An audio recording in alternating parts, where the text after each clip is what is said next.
Hi, welcome back.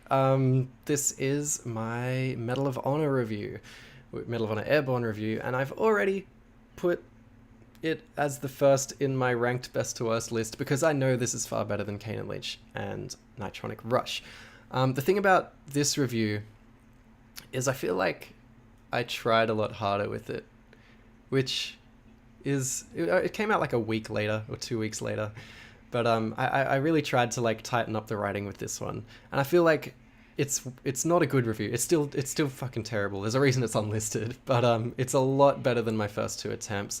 And I remember when I published this, I told one friend about my YouTube channel at the time, and he came to me after this review, and he doesn't like sincerely tell you like compliments ever. He's not that kind of friend. But after this, he was like, you know what, man, you really nailed this video. Well, not nailed it, but like you're really getting better. Like you're doing well. Keep at it. And I was like, thanks, man. I feel good about this video too. So let's ruin that good feeling by actually watching it.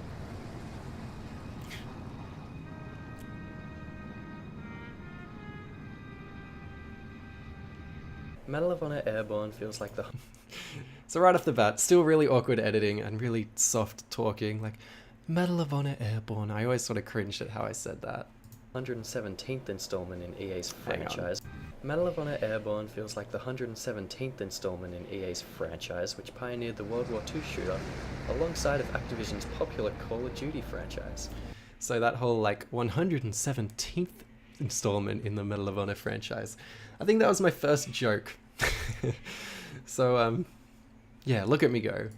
It's a little late to the World War II shooter scene, however, as it was released in 2007, which happens to be the same year as Call of Duty 4 hit the market and popularized modern warfare, when most people... See, then I said popularized when I meant to say popularized, and I didn't retake it. Don't know what I'm doing. We're sick of the World War II setting. That being said, Airborne is by no means a bad game. In fact, it's far from it. It's a great game. It even adds a few refreshing ideas to such a tired genre.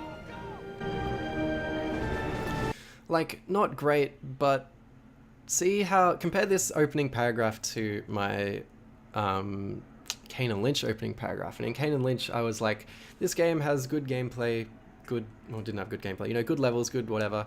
Sorry about the plane flying over and the birds outside. But in this review, I was like, what did I say? I said, like, this adds some refreshing things and it's cool. And I sort of planted a little bit of intrigue. I'm a bit of a master at that.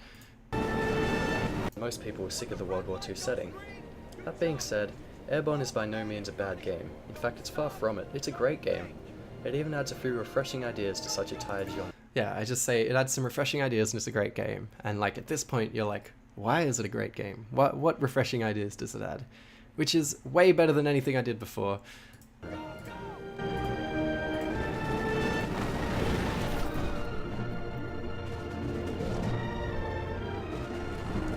Static line, deploy your chute automatically. The chute is designed to drop you straight down. Headed for a bind. Manipulate the rise and steer away from obstacles. Another long-ass stretch of gameplay, but I feel like at least the talking transitioning into jumping out of a plane is a little more logical than just random shit. The thing you'll notice when playing this game is the great lighting, the superb voice acting, and Medal of Honor's signature music. It does have that Medal of Honor feeling to it that you could find in previous games, like Allied Assault or Frontline. This is going to be like super nitpicky, but like it does have that Medal of Honor feel you could find in previous games, like Allied Assault and Frontline. Like, why did I have to mention those when there's so many previous... Like, it just feels like annoyingly sort of padded out writing.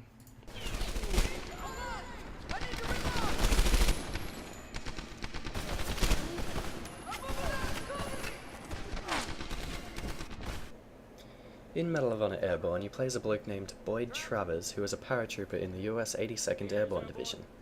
This means that at the start of every mission, after you choose your weapons and view your briefing, you get to parachute into your mission and decide where you land. This lets you approach your objectives. Whoa, the audio there gets real fucky. The game's too loud for my voice. Any direction you can, and the brilliant multi-path level design really encourages this. It makes it much more fun to try out different tactics and approaches to different situations, and it's great pulling off a successful flank on a group of Nazis. See, I'm complimenting this too much because it's legit rubbish and really boring, and my voice is all like, oh, it really complements the fucking game. Like it's fall asleep boring. But you can see nuggets of how this is much better than the last ones. Like, I'm talking about like Boyd Travitz in the 82nd Division or whatever, and it shows him holding the bit of paper that says all that information. Like, the footage is more relevant to what I'm saying, and then I say like flanking's really cool, and I show footage of flanking. So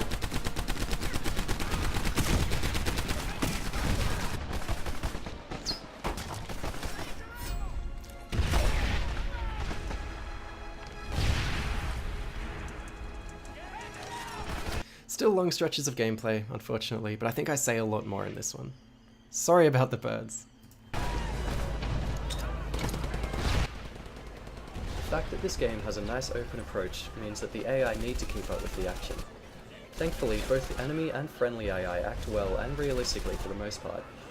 They feel dynamic and react well to different situations.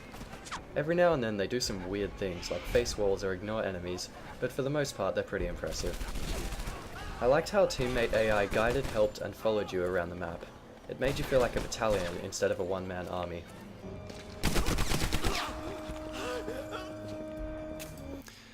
I wish I showed footage of teammates following me around at the moment, which is a bit of a missed opportunity. But for the most part, the footage is really relevant to what I'm saying, which is something I hadn't done in the other reviews. The gunplay itself, apart from the cover system, isn't anything you haven't seen before. It has all the standard shooter elements such as aiming down sights, sprinting, and hip firing. Interestingly, you can't actually move while aiming down sights. Pressing W, A, S, or D will just make your character lean in that direction. It takes a while to get used to, but once you do, you'll find that it's fun peeking in and out of cover and around corners to take out enemies. The gunplay overall feels responsive and works well, and it's nice how it rewards you with upgrades for each different gun. Fucking hate hearing my old voice, man. Why am I doing this? But yeah, I'm talking more about like actual mechanics. Like, I'm talking about how you, when you aim down sights, you lean instead of walk around. Like, that's not something I did in like the Kane and Lynch review where I just said the gunplay's generic. In this, I'm actually talking about like moment to moment, how it feels, which is just better. And like, I'm giving this so much praise. It's truly awful. Like, this is only 3 minutes in, and it's a 5-minute video that feels like it's half an hour long. But yeah.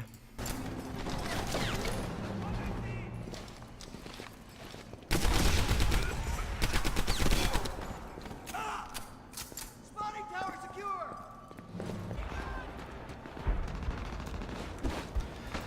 I lied in previous videos. I hadn't figured out that long stretches of gameplay are the most boring thing ever yet. It still has super long stretches of gameplay that I wish it didn't.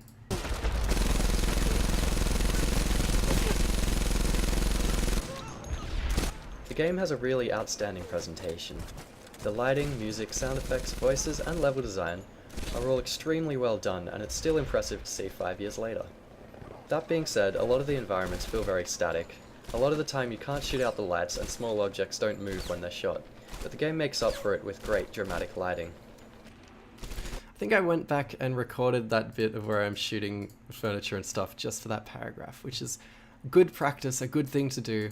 I'd say that little nugget of this review is the only part that's sort of that I wouldn't change very much. Like, obviously I'd say it a lot better, but like everything about it's like good, right? Like, I'm saying that the environment's static and I'm shooting parts of the environment and nothing's reacting. Like, that's probably the best thing I did in this review, which speaks to how bad it is, but you can see that I'm improving. And I wouldn't normally complain about this for a game that's had such a realistic atmosphere, but the violence seems a little toned down and takes you out of the moment a bit. The ragdoll is also pretty nuts at times, and I'm still having nightmares about this one.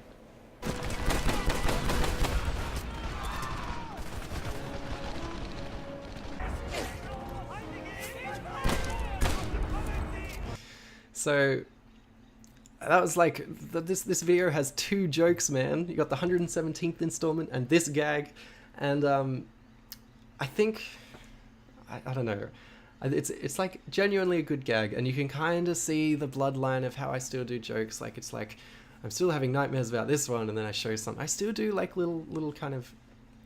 That's still kind of how I write.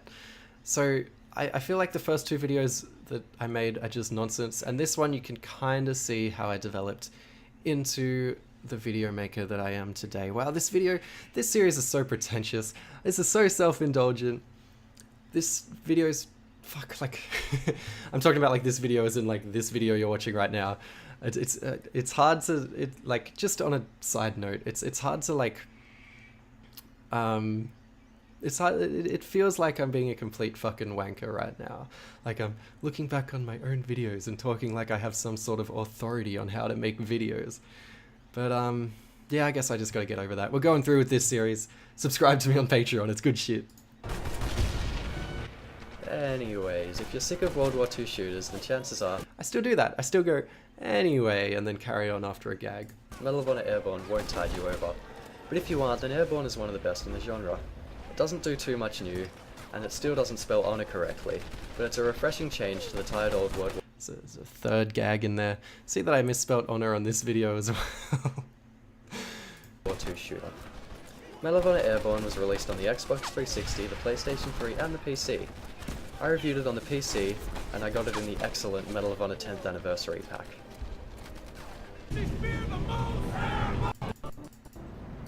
Yeah, so that video is rubbish, but it's a lot better than my first two videos, and you can sort of see where my channel is going at this point. Yeah, I think that videos after this would go on to be a lot worse than this is. I think I kind of peaked for a bit, but we'll see. Yeah, this was like, I think this was my most viewed video for the longest time until I really blew up, and like at 3,900 views, this was like a really big one for me, which was cool. But yeah, honestly, quite awful, but at least, yeah, I'm just repeating myself at this point, but I don't know. I like this review. I'd like to play Medal of Honor Airborne again. And something that I did with this review, which is really dumb again, is I didn't play through the game fully. Just like Kane and Lynch, I didn't play through the game fully. I just loaded up a save file and played some levels I liked, which is terrible because it results in a review which isn't sort of fresh in your mind and isn't sort of detailed in a way that it should be. So I didn't, like, it's still pretty bad. It didn't turn out too well. I still didn't really get a vibe of what this game's really like.